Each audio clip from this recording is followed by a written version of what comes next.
ಆರೋಲಿ ಹುಲಿಗೆಮ್ಮ ದೇವಸ್ಥಾನದಲ್ಲಿ ಇಂದಿಗೂ ಜಾತ್ರೆಯ ಮುಂಚಿನ ದಿನ ಕೊತ ಕುದಿಯುವ ಅನ್ನದಲ್ಲಿ ಪೂಜಾರಿ ಕೈ ಹಾಕಿ ಅನ್ನವನ್ನು ಮೇಲಕ್ಕೆ ಎಸೆದಾಗ ಆ ಅನ್ನ ಹೂವಾಗಿ ಪರಿವರ್ತನೆಗೊಳ್ಳುತ್ತದೆ ಎಂದು ಎಷ್ಟು ಜನಕ್ಕೆ ಗೊತ್ತು?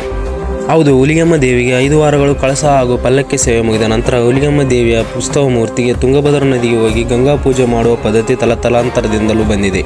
ಆ ದಿನ ಊರಿನ ಕುಂಬಾರರ ಮನೆಗೆ ಡೊಳ್ಳುಗಳ ಮೂಲಕ ಹೋಗಿ ಕುಂಬಾರರು ಮಾಡಿದ ಹೊಸ ಮಡಿಕೆ ತೆಗೆದುಕೊಂಡು 9 ಕಳಸಗಳ ಮೂಲಕ ದೇವಸ್ಥಾನಕ್ಕೆ ಹೋಗಿ ದೇವಿಗೆ ಪೂಜೆ ಸಲ್ಲಿಸಿ ಅಲ್ಲಿಂದ ದೇವಿಯ ಉತ್ಸವ ಮೂರ್ತಿಯನ್ನು ಪಲ್ಲಕ್ಕಿಯಲ್ಲಿರಿಸಿ ಅಡವಿಖಾನಾಪುರ ಹಾಗೂ ರಾಜೋಳಿಯ ತುಂಗಭದ್ರಾ ನದಿಗೆ ಮೆರವಣಿಗೆ ಮೂಲಕ ಬಂದು ತುಂಗಭದ್ರಾ ನದಿಯಲ್ಲಿ ದೇವಿಗೆ ಗಂಗಾ ಸ್ನಾನವನ್ನು ಮಾಡಿಸಿ ಪೂಜೆ ಸಲ್ಲಿಸಿ ಅಲ್ಲಿಂದ ಹಿಂತಿರುಗಿ ಅಡವಿಖಾನಾಪುರನಲ್ಲಿ ದೇವಿಗೆ ಉಡಿ ತುಂಬಿಸಿಕೊಂಡು ಅರೋಲಿ ಗ್ರಾಮಕ್ಕೆ ಬರುತ್ತಾರೆ. ಅದೇ ದಿನ ಸಾಯಂಕಾಲ ಊರಲ್ಲಿರುವ ದೇವರ ಮನೆ ಹತ್ತಿರ ಊರಿನ ಭಕ್ತಾದಿಗಳು ಬೆತ್ತಗಳನ್ನು ಹಿಡಿದುಕೊಂಡು ಬರುತ್ತಾರೆ. ನಂತರ ಪೂಜಾರಿಯನ್ನು ದೇವರ ಮನೆಯಿಂದ ಕರೆದುಕೊಂಡು ಅಲ್ಲಿಂದ ಗುಡಿಯವರೆಗೂ ಓಡಿ ಬರುವ ಪದ್ಧತಿ ಇದೆ.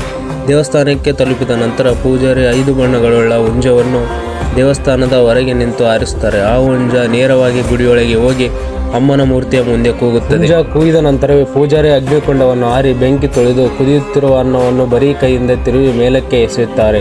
ಆ ಅನ್ನ ಹೂವಾಗಿ ಪರಿವರ್ತನೆಗೊಳ್ಳುತ್ತದೆ. ಈ ದೃಶ್ಯವನ್ನು ಕಣ್ತುಂಬಿಕೊಳ್ಳಲು ಮಹಾರಾಷ್ಟ್ರದ ಪೂನಾ, ಮುಂಬೈ, ಸೊಲ್ಲಾಪುರ, ತೆಲಂಗಾಣ, ಆಂಧ್ರ ಹಾಗೂ ಕರ್ನಾಟಕದ ಮೂಲೆ ಮೂಲೆಯಿಂದ ಭಕ್ತ ಸಾಗರವೇ ಹರಿದು ಬರುತ್ತದೆ.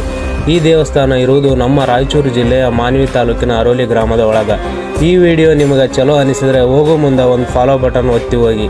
ನಿಮ್ಮ ಒಂದು ಫಾಲೋದಿಂದ ನಮಗೆ ಆನೆ ಬಲ ಸಿಕ್ಕಂಗೆ ಆಗ್ತೈತಿ. ಹಂಗೆ ಮುಂದೆ ಯಾವ ಜಾಗದ ವಿಡಿಯೋ ಮಾಡಬೇಕು ಅಂತ ಹೇಳಿ ಕಮೆಂಟ್ ಒಳಗೆ ತಿಳಿಸೋದನ್ನು ಮರಿಬೇಡ್ರಿ. ಸದಾ ನಿಮ್ಮ ಋಣದೊಳಗ ಎಂಪರರ್ ಈಶಾ.